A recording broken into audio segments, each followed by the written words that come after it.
आपण जी काही विविध देवतेंची कर्म जोडतो ती कर्म अविद्येवर उमटतात. ते कर्म जे असतात त्या कर्मांचं देखील देवतेला दर्शन नाही. मग त्या अविद्येवरती जे कर्म आहेत ते मळावर उमटतात, प्रतिबिंबित होतात. आणि ज्या देवतेचं कर्म आता आलेलं आहे भोगायला, त्या देवतेच्या मळावर ते कर्म प्रतिबिंबित होतं आणि त्या देवतेला कळतं की आता आपल्याला हे भोगवायचं आहे. अशा प्रकारे ते चालतं. आणि हे सगळं देवतेंचे जे मळ आहेत ते जसे जसे लागले तसं तसं त्या जीवाचा जो काही स्वरूप विकास आहे तो संकोचित होत गेलेला आहे. अशा प्रकारे यक्षिणीचा मळ देखील जीवाला लागला. किती मळ लागले जीवाला? 81,00,00,000 मळ लागले, आद्य मळापासून तर ते यक्षिणी मळापर्यंत.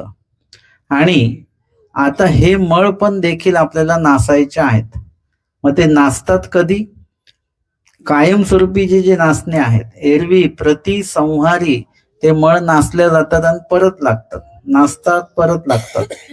परंतु आपल्याला कायमस्वरूपी त्या मळांचं जर का क्षालन करायचं असेल तर मग सामान्य ज्ञानात गेल्याशिवाय कायमस्वरूपाचं ते मळाचं क्षालन त्यामध्ये होतं. इतर कुठल्याही ठिकाणी त्या मळांचं क्षालन कायमस्वरूपी होत नाही.